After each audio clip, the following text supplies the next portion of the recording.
வருகை தந்திருக்கும் அனைத்து பத்திரிகையாளர் நண்பர்களுக்கும், அப்புறம் ப்ரொடியூசர், டைரக்டர்ஸ் எல்லாருக்கும் என்னுடைய முதற்கண் வணக்கங்களை தெரிவித்துக் கொள்கிறேன்.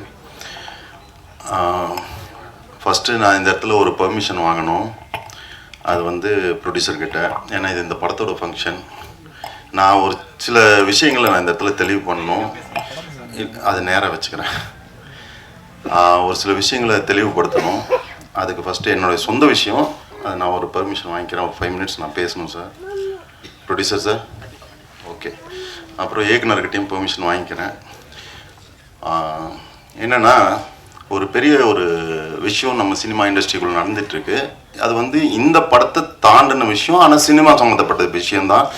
இதை தவிர வேறு எதையும் நம்ம பேச போகிறது இல்லை. நான் இந்த இடத்துல என்னென்னா, ஒரு குறிப்பிட்ட தேதி சொல்லி அந்த தேதி வரைக்கும் எல்லா ஷூட்டிங்கும் முடிக்கணும். அதுக்கப்புறம் வந்து ஒரு குறிப்பிட்ட தேதி சொல்லியிருக்காங்க. அந்த தேதிக்கு அப்புறம் எந்த படமும் பூஜை போடக்கூடாதுன்னு சொல்லியிருக்காங்க. இதெல்லாம் வந்து கண்டிப்பாக நடக்கிற விஷயம் கிடையாது. அவங்க அது காரணம் சொல்கிற காரணம் வந்து பார்த்திங்கன்னா, நடிகர்கள் மற்றும் தொழில்நுட்ப கலைஞர்களுடைய கட்டுக்கடங்காத சம்பளம் அப்படின்னு சொல்கிறாங்க. 2 ரூபாய்க்கும் இட்லி விற்கிது, 50 ரூபாய்க்கும் இட்லி விற்கிது. எந்த கடையில் இட்லி வாங்கி சாப்பிட்ணுங்கிறது நான் தான் முடிவு பண்ணணும்.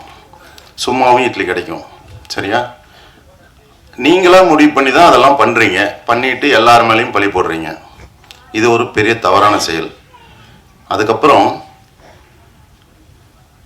நான் ஒரு விஷயம் சொல்கிறேன். நான் வந்து நடிகர். இந்த மாதிரி நிறைய பேர் இருக்காங்க.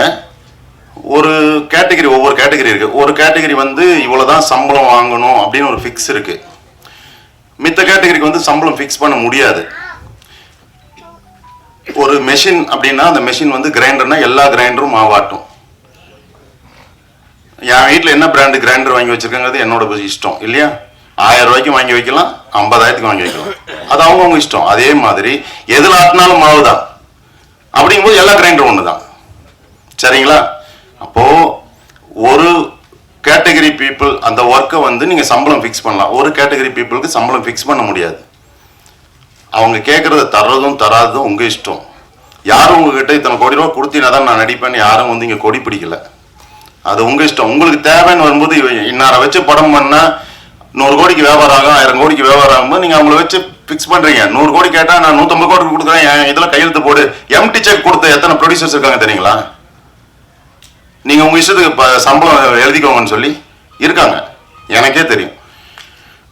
அது மாதிரி எனக்கும் நிறைய பர்சனல் ப்ராப்ளம்ஸ் கொடுத்துருக்காங்க. நல்ல தங்கமான ப்ரொடியூசர்ஸும் இருக்காங்க, இந்த மாதிரியான ஆள்களும் இருக்காங்க, சரிங்களா? ஒரு நடிகர் வந்து ஸ்பாட்டுக்கு வரல அப்படிங்கிறது மட்டும் ப்ராப்ளம்னு சொல்கிறது இல்லை. நேர்மையான விஷயம் என்னன்னு கேட்டிங்கன்னா, இது வரைக்கும் என் பேரில் வந்து ஒரு 6 மாதத்துக்குள்ளே ஒரு சில விஷயங்கள் வந்து பண்ணிக்கிட்டு இருக்காங்க.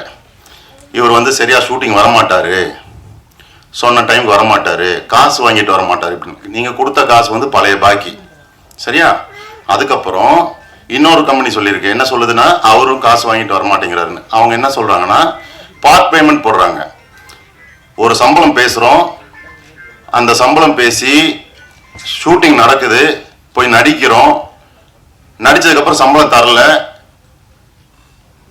இந்த இடத்துல நான் வந்து நல்லவன் நான் சொல்ல விரும்பல.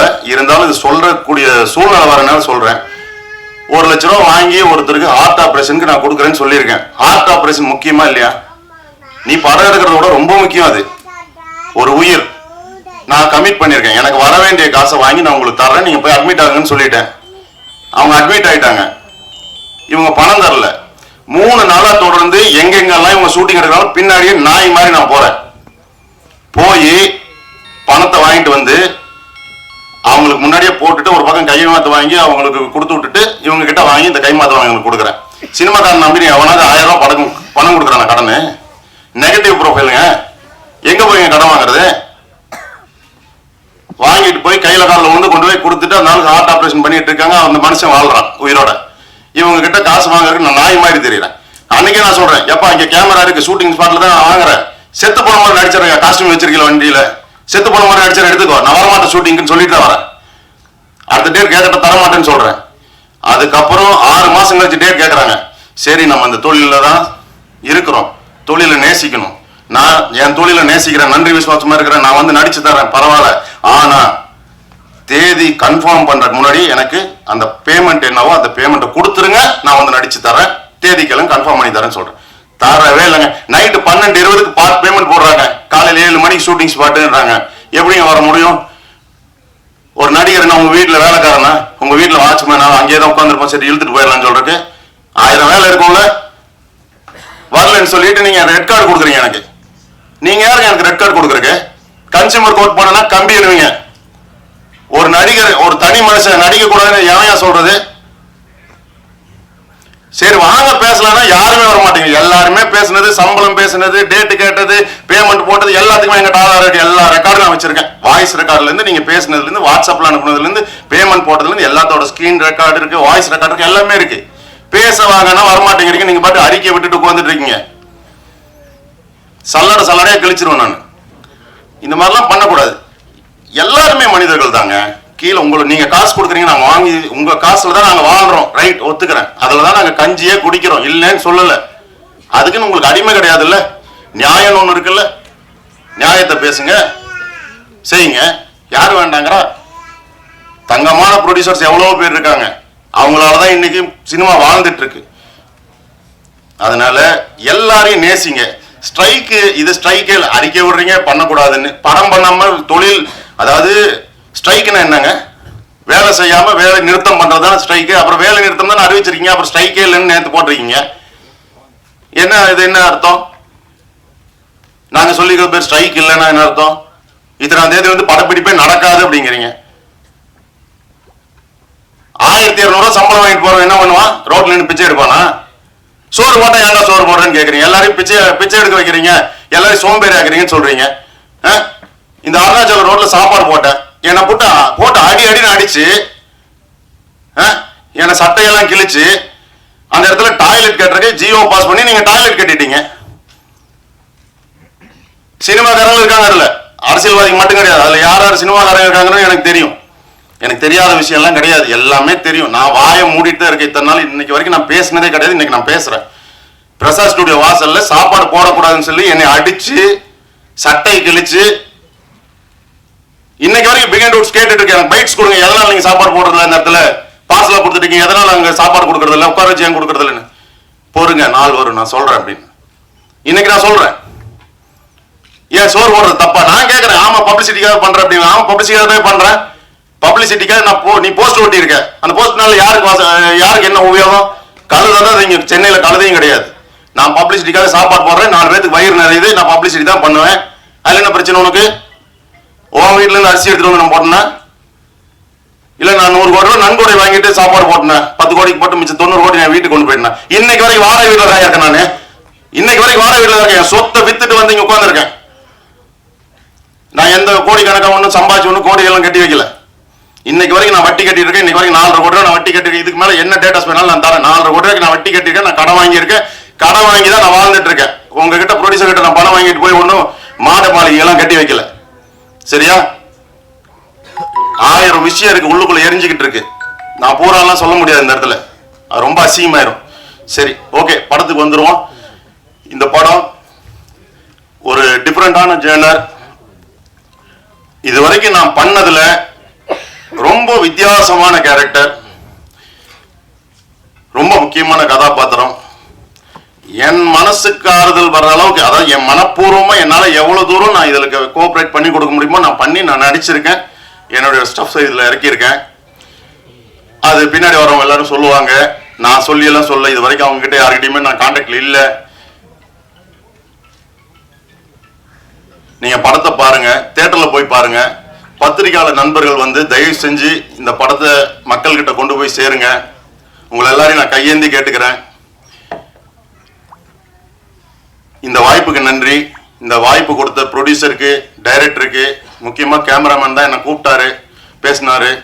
மேனேஜர் ரவி அண்ணா இருக்காரு, அவர் பேசினாரு. இவங்க எல்லாருக்கும் எனக்கு இந்த வாய்ப்பு கொடுத்தாங்க. எல்லாருக்கும் நன்றி. கொடுக்கும் எல்லாருக்குமே வணக்கம். அண்ட் மீடியா பீப்புள் அவங்களுக்கும் வணக்கம். ஸோ P2 அது நீங்கள் சாங் பார்த்துருப்பீங்க. ஸோ எனக்கும் ரொம்ப பிடிச்சிருந்தது. எல்லா சாங்குமே நல்லா இருந்துச்சு பார்க்க. ரொம்ப பியூட்டிஃபுல்லாக எடுத்திருக்காங்க cameraman sir and director sir. Producer sir thank you so much இந்த வாய்ப்பு எனக்கு கொடுத்ததுக்கு. And master Jani master thank you so much. பியூட்டிஃபுல்லாக கொரியோகிராஃப் பண்ணியிருக்காங்க ஜானி மாஸ்டர்.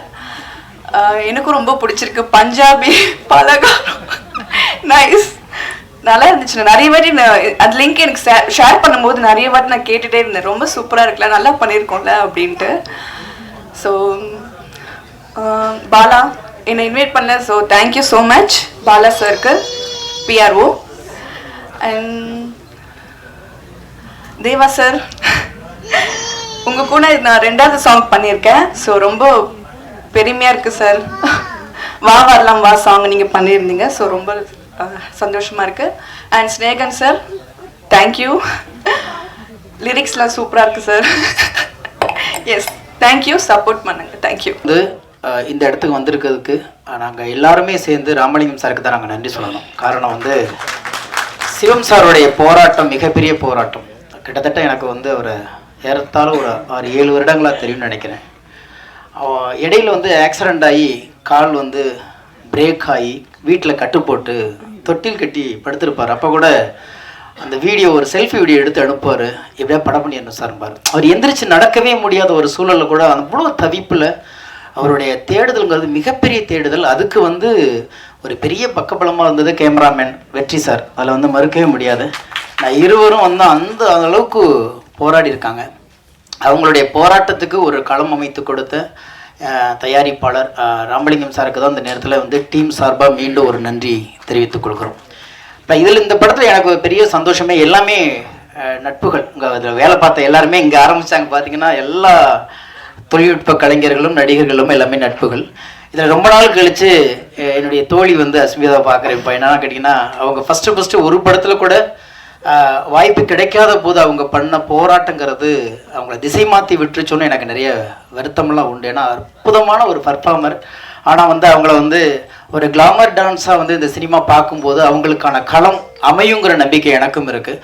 அவங்க வந்து இன்றைக்கி ஒரு நட்பாக எப்பயோ வந்து தேடுதல் காலத்தில் இருந்தாலும் இன்றைக்கி வந்து நட்பாக என்னுடைய பாட்டுக்கு அவங்களுடைய நடனத்துக்கு என்னுடைய பாட்டும் அமைந்திருக்கிறது வந்து ரொம்ப சந்தோஷமாக இருக்குது. நிச்சயமாக தேடுதலை மட்டும் விடவே விடாதீங்க. ஏன்னா ஓடும் வரைக்கும் வெற்றி நிச்சயம், தேடும் வரைக்கும் வாழ்க்கை நிச்சயம்ங்கிறது இயற்கையுடைய கூற்று. அந்த தேடுதலையும் ஓடுதலையும் நிறுத்திட்டோம்னா அங்கே ஸ்டாப் ஆகிடும். தேடவே இயங்கி கொண்டு இருப்பது மட்டுமே நம்மளுடைய கடமை. அப்படி இருக்கும்போது அவங்களுடைய உழைப்புக்கு இந்த இடத்துக்கு வந்திருக்காங்க, அதுக்கு ஒன்றுமே வாழ்த்து சொல்லணும். அதுக்கப்புறம் வந்து ரொம்ப சந்தோஷமான ஒரு விஷயம் என்னென்னா, தேவானந்த் சார் கூட நான் வந்து கொஞ்சம் இடைவெளிக்கு பிறகு மறுபடியும் சேர்ந்து பாடல் பண்ணது.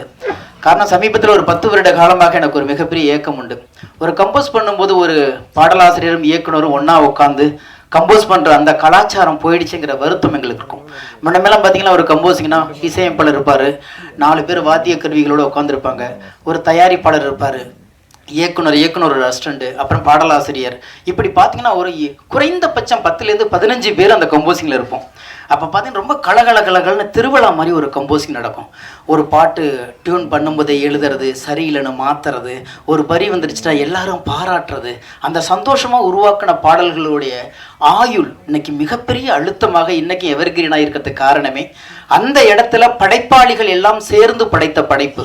ஆனால் 10 வருட காலமாக வெறும் டியூன் மட்டும்தான் வாட்ஸ்அப்பில் வந்துக்கிட்டு இருக்கு, வரிகள் மட்டும்தான் வாட்ஸ்அப்பில் போயிட்டுருக்கு. எங்கேயோ பாடுறாங்க, எங்கேயோ மிக்ஸ் பண்ணுறாங்க, எங்கேயோ வந்து கடைசி ஃபைனல் வரும் பொழுது அந்த வீடியோ பண்ணுவாங்க. லிரிக்கல் வீடியோன்னு வரும்பொழுது தான் நம்ம பாட்டு உசுரோடு இருக்கா, கை இருக்கா, கால் இருக்கா, நகம் இருக்கான்னு அப்போ தான் நம்ம பார்ப்போம் எது எடுப்பாங்க எது எடுக்க மாட்டாங்கன்னு. அதுலேருந்து மாறி நீண்ட நாட்களுக்கு பிறகு அண்ணன் தேவா அவர்களுடைய வேலை பார்த்தது எனக்கு இன்னும் மலர் நினைவுகளாக இருக்கிறது. காரணம், மனுநீதிங்கிற படத்துல தான் நான் அவருடைய முதல்ல ஒரு ரோஜா தோட்டம் பூத்து குலுங்குதுன்னு நாங்கள் 2 பேரும் ஃபர்ஸ்ட் அவருக்கு எழுதின முதல் பாட்டு அது. அன்னைக்கு தேவா அண்ணன் என்னை எப்படி கூப்பிட்டாரோ, அன்னைக்கு தேவா அண்ணன் எப்படி பாசமா இருந்தாரோ, அந்த பாசம் இன்னைக்கும் அப்படி இருக்கு.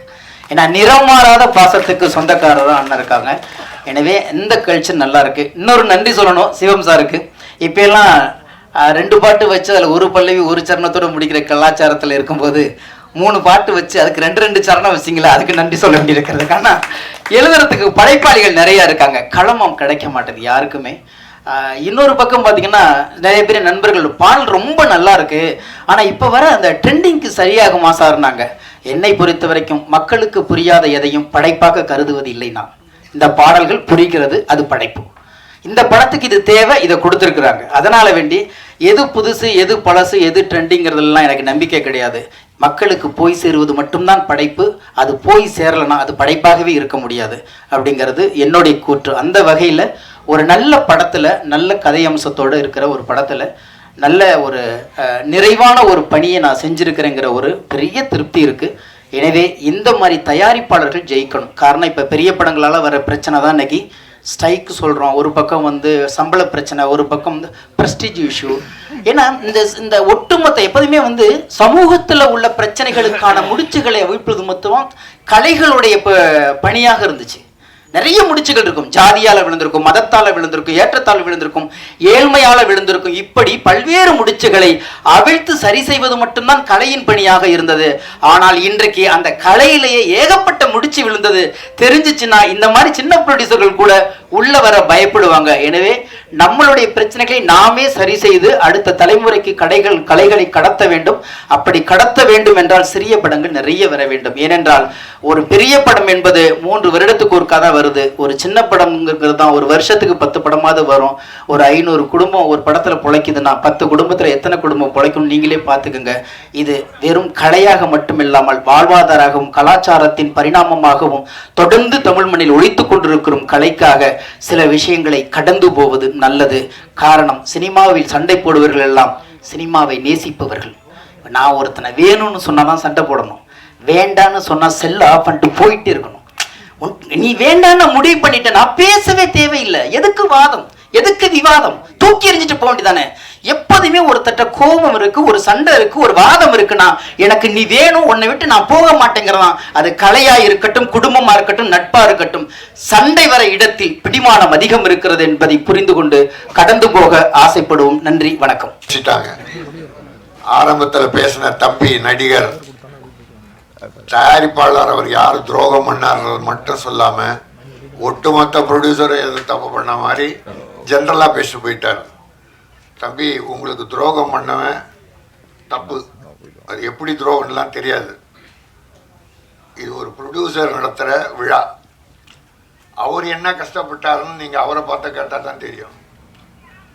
ஒட்டுமொத்தமாக பேசிட்டு ப்ரொடியூசர் கவுன்சில் தலையிடலை. ஒரு நீங்கள் கவுன்சிலில் போய் கம்ப்ளைண்ட் பண்ணிக்கலாம், கோச்சிக்காதீங்க. ஒரு அண்ணனா கேட்குறேன், எத்தனை மெம்பர் இருக்காங்க? 2000 மெம்பர் இருக்காங்க. எவ்வளோ பிரச்சனை, படம் எடுக்கிறோம் 200 பேர் எடுக்கிறான், எத்தனை பிரச்சனை வரும். அப்போ ப்ரொடியூசர் கவுன்சிலில் வந்து கேட்கும். நாம போ நடிகர் சங்கம், நீங்கள் நடிகர்னா நடிகர் சங்கம் போகணும். இப்போ பாருங்க, நீங்கள் இந்த தம்பி நம்ம நல்லா பேசுனீங்க, பட் திருட்டு விசிறியை பற்றி லைக்கா பற்றி பேசுனீங்களே. பர்மா பசாரில் போய் கலவரத்தை பண்ணி அடிச்சு நொறுக்கி 5 நாள் ஜெயிலில் இருந்த கே ராஜனை அவன் ஆதிச்சானா? ஒரு தாதரிச்சானா? செய்யவே மாட்டான். நீ தலையிட்டினா என்ன பண்ணுவாங்க பின்னால? அவர் எதுக்கு அங்கே போறாரு? நானா போனேன். உலக நாயகன் எனக்கு ஃபோன் போட்டு அவர் போய் கலவரம் பண்ணி அங்கே வெட்டு குத்தாயி அவர் ஓடி போய் செக்ரட்டரியேட்டுக்கிட்ட இருந்து எனக்கு ஃபோன் பண்ணுறார். திருப்பி ஓடும்போது பர்மா பசாரில் என்னை வந்து வெட்டிட்டாங்க, கலவரம் ஆயிடுச்சு, நீங்கள் பாப்பா. அப்போ நான் தமிழ் திரைப்பட பாதுகாப்பு கழகம்னு ஆரம்பித்து திருட்டு விசிடி தயாரிக்கிறவன் விற்கிறவன் கடையெல்லாம் அடிச்சுக்கிட்டு இருக்கேன், ரவுடிசம் பண்ணேன். போலீஸ் என்னை எச்சரித்தது, கவலைப்படலை, என் சினிமாவை அழிச்சுக்கிட்டு இருக்கீங்க, அவனை அடக்கு குண்டர் சட்டத்தில் போடுன்னு போராடி 5 நாள் ஜெயிலுக்கு போன சினிமாக்கார யாருன்னா இருக்கானா? வந்து நான் நிறைய படம் செய்யறது இல்லைன்னு சொல்லலை, வர்றது இல்லை எனக்கு மியூசிக் சான்ஸு. அதனால் ரொம்ப நாளுக்கு அப்புறம் அன்பு சகோதரர் அதான் ராமலிங்கம் அவர்கள் வந்து இந்த அற்புதமான ஒரு வாய்ப்பை கொடுத்து கதையை சொன்னார். முதல்ல அவருக்கு நான் தேங்க்ஸ் சொல்லிக்கிறேன். எனக்கு மட்டும் இல்லை, எல்லாரும் சொன்ன மாதிரி ஒரு தயாரிப்பாளர் நினைச்சாதான் நிறைய டெக்னீஷியன், கலைஞர்கள், நடிகர்கள் எல்லாரும் வாழ முடியும். அதுக்கு அவருக்கு முதல்ல எல்லாருக்கும் அவருக்கு தேங்க்ஸ் சொல்லிக்கிறேன். அடுத்தது, இந்த படத்தை ரொம்ப அற்புதமாக எடுத்திருக்காங்க. அதாவது பேக்ரவுண்ட் ஸ்கோருக்கு எனக்கு வந்து 10 நாள் பிடிச்சதுன்னா பார்த்துங்க. பின்னணி இசை அமைக்கிறதுக்கு 10 நாள் ஆகுது, சீக்கிரம் முடிய சார், பணம் செலவாகுதுன்னு ப்ரொடியூசர் ஒரு வார்த்தை கூட சொல்லலை. படம் நல்லா வரணும், அதுக்கு நீங்கள் என்ன மியூசிக் பண்ணுறீங்க நீங்கள் பண்ணுங்க, டைம் எடுத்துங்க அப்படின்னு சொன்ன நம்ம முதலாளிக்கும் டைரக்டர் சிவம் அவர்களுக்கும், வெற்றி கேமராமேன் பார்த்தீங்கல்ல என்ன என்ன பண்ணியிருக்கார் வெற்றி அவர்கள். அதான் ஒரு டைரக்டருக்கு சார் சொன்ன மாதிரி ஒரு டைரக்டருக்கு ஒரு கேமராமேன் அமையணும், அது அமைஞ்சாவே படம் வெற்றி. அதே போல் அந்த வெற்றி வந்து கேமராமேன் அமைச்சிருக்காரு. எனக்கு ஒரு சந்தோஷம் என்னன்னா, நான் நிறைய ஆடியோ ஃபங்க்ஷன் போயிருக்கேன். ஆடியோ ரிலீஸ் லான்ச் அன்னைக்கு ரிலீஸ் டேட்டு சொன்ன ஒரே படம் இந்த படம் தான். 9ஆம் தேதி படம் ரிலீஸ்னு சொன்ன ஒரே படம் P2 தான். அதே போல இங்க நம்ம ராதிகா அம்மா, ஜானி அவர்கள் எல்லாரும் ஸ்நேகனா எல்லாரும் அந்த பஞ்சாபி பலகாரத்தை பத்தி பேசினாங்க. அவர் எந்த பாட்டையும் வச்சு செஞ்சிருவாரு. பஞ்சாபியா இருந்தாலும் சரி, அந்த மெலோடி சாங் உன்னையே அது, அப்புறம் அல்லா சாங் குத்தூஸ் பாடியிருப்பார், ரொம்ப நல்லா இருக்கும். நாகூர் அனிபா வாய்ஸ் மாதிரியா இருக்கும், அவ்வளோ அழகா பாடினார் அவர். அதே மாதிரி நான் சூப்பர் சிங்கர்களை தான் பாட வச்சேன். விஜய் டிவியில் வர பிள்ளைங்க பசங்களை தான் பாட வச்சேன். என்ன அழகா பாடியிருக்காங்க பார்த்தீங்களா. பிரியங்கா அவர்கள், பிரியா ஜெர்சன் ஒரு பஞ்சாபி பாட்டு பாடுறது பிரியா ஜெர்சன். அதே மாதிரி ஆதித்தன் ஒரு சிங்கர் பையன், நல்ல அற்புதமாக பாடினாங்க. வளர்ந்து வரும் கலைஞர்கள் எப்பவுமே அது சினிமாவில் இயற்கை. நமக்கு வயசு ஏற ஏற சின்ன ஆளுங்களை வச்சு பாட வைக்கிறது, அப்போ நம்மளும் யூத் ஆகிடுறோம். ஸ்நேகன் சிரிக்கிறோம். அப்போதானே நம்ம எதிர்பார்க்குற விஷயம் கிடைக்கும் படத்தில். என்னப்பா அந்த இப்போ நீங்கள்லாம் பாட்டு ரசிச்சதுக்கு காரணம் வந்து அந்த வாய்ஸ் தான், குரல் தான், இளமை சின்ன பசங்க குரல் தான். அது என்னையும் சின்னவன் ஆக்கிடுச்சு, சின்ன வயசு ஆக்கிடுச்சு. நீங்கள் அதே யூத் ஆக்கார் தேவான்றது காரணம் வாய்ஸ், வரி, ஸ்நேகனுடைய வரி. எல்லா பாட்டும் அற்புதமாக எழுதுவார் அவர். ஆனால் எங்கள் கம்போசிங் வந்து ஒரு கம்போசிங் மாதிரியே தெரியாதுங்க, ஒரு ஃபேமிலி மாதிரி தெரியும். நாங்கள் கம்போஸ் பண்ணுறது கொஞ்சம் நேரம் தான், ஊர் கதை, உலக கதை, இதை பேசி நாங்கள் முதல்ல சந்தோஷம் பண்ணோமா. எப்பவுமே படைக்கிறவங்க சந்தோஷப்பட்டதான் மக்கள் சந்தோஷப்படுவாங்க. நம்ம உம்முன்னு ரொம்ப அப்படி முகத்தை வச்சு சீரியஸாக இருந்தால் மக்கள் அவங்களும் சீரியஸாக பைக்கான்ஸ் போயிடுவாங்க. இந்த எல்லாமே எல்லாரும் நல்லா நடிச்சாங்க. நம்ம ராஜசிம்மன் அவர்கள் படத்தில் என்ன டெரர். நான் முதல்ல பண்ற ஹாரர் படமே இந்த படம் தான். 410 படத்துல முதல் படம் இந்த படம் பண்றேன். நான் இவ்வளவு படங்கள் பண்ணி எனக்கு ஒரு ஹாரர் படம் பண்ணலையேன்னு நினைச்சிட்டு இருந்தேன். ஆனால் இனி பண்ணிட்டு அந்த படமும் பண்ணியிருக்கேன். ஆனா படம் நல்ல படங்க. நான் வந்து மேடையில் பேசுறேன் அதுக்காக சொல்லலை. படத்துல சீன் இருந்தாதான் மியூசிக்கே வரும். ஒரு ரீரிகார்டிங் பண்ணும்போது அவ்வளோ டெரரா நம்ம பண்றோம்னா, படத்துல பண்ணவங்க ஒர்க் பண்ணவங்க அப்படி பண்ணாங்க. அவர் ராஜசிம்மன் ஆகட்டும், அதான் இன்னொரு ஹீரோயின் ஆகட்டும், எல்லாருமே எல்லா நடிகர்கள் எல்லாம் வந்திருக்காங்க. நான் படத்துல பார்த்தவங்களாம் இருக்காங்க. அந்த ஒரு பாயை நடிச்சவர் நம்ம எல்லாரும் நல்லா. அது இவரு நம்ம பேரரசு அவர்கள் சொன்ன மாதிரிங்க, தான் முதலாளி இந்த படத்துல ஜெயிக்கணும், அவருக்கு நல்ல லாபம் வரணும்னு எல்லாம் மனசார நினைச்சுக்கிட்டு உழைச்சாவே இந்த படம் நிச்சயம் சக்சஸ். அது மாதிரி தான் எல்லாரும் வந்து உழைச்சிருக்காங்க, எல்லாரும் பெர்ஃபார்மன்ஸ் பண்ணியிருக்காங்க, எல்லாம் நினைச்சு இஷ்டப்பட்டு கஷ்டப்பட்டு இருக்காங்க. கஷ்டம்தான், ஆனா இஷ்டப்பட்டு கஷ்டப்படுறது நம்ம தொழில் மட்டும்தான். நம்ம தான் லவ் பண்ணுவோம் அந்த ப்ரொஃபஷனல்ல. நைட்டு 2 மணியா இருந்தாலும் பாட்டு கம்போஸ் பண்ணுவோம், பாடுவோம். அது போல இந்த அற்புதமான விழாவுக்கு எல்லோருக்கும் நன்றியை தெரிவித்து, இந்த படம் வந்து முதல்ல ராஜன் சார் பேசும்போது ஒன்று சொன்னார், எனக்கு பக்குன்னு ஆயிடுச்சு. நான் வந்து என் தம்பி தேவாவுடைய பிள்ளை ஸ்ரீகாந்த் தேவாவுக்கு முதல்ல வந்து நான் வாய்ப்பு கொடுத்தேன். பிரபு தேவா படத்துங்க அடுத்தது வந்து பார்த்திபன் நடித்த படத்தில் தம்பி தேவாவுக்கு மியூசிக் கொடுத்தேன். 300 கோடி லாஸ் ஆயிடுச்சுன்னாரு. இல்லை அது காமெடி சொல்கிறேண்ணே. 300 கோடி லாஸ் ஆயிடுச்சு சொன்னீங்களே, 3 கோடியா? அப்போ நீங்க சொன்ன இடம் கரெக்ட், அந்த சொன்ன இடம் தப்பு.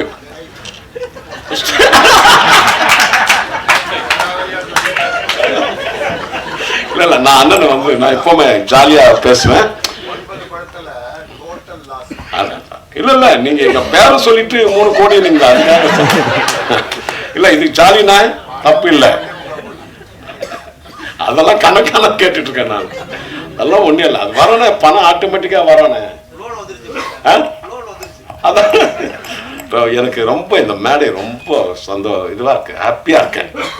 எல்லாம் மறந்து சந்தோஷமா இருக்கிற இடம் இது. அம்மா நல்லா நடிச்சம்மா. நான் பஞ்சாபி பலகாரம் நானும் சொல்லக்கூடாது, ஏன்னா நாளைக்கு யூடியூப்ல ரெடியா இருப்பாங்க. இல்ல இதெல்லாம் விட ஒருத்தர் செஞ்சுட்டாரு, உங்களை கூப்பிட்டு இங்க நிக்க வச்சு ரசிச்சு எங்க அண்ணன் பண்ணி நாளைக்கு யூடியூப்ல தான் அவர்களை கூப்பிட்டு அதுக்கு இது வேற இருக்காங்க. வெரி குட், எல்லாருக்கும் எனக்கு வெரி குட், எல்லோருக்கும் என்னுடைய நம்ம சிவம் அவர்கள், வெற்றி அவர்கள், ப்ரொடியூசர் அவர்கள், எல்லா டெக்னீஷியன் நடிகர்கள்லாம், சரவண சுப்பையா நல்லா என்னை பற்றி அஜித் படத்தை பற்றி பேசினார். ரொம்ப சந்தோஷம். எல்லோருக்கும் என்னுடைய வணக்கத்தை தெரிவித்துக் கொண்டு விடைபெறுகிறேன். நன்றி, வணக்கம்.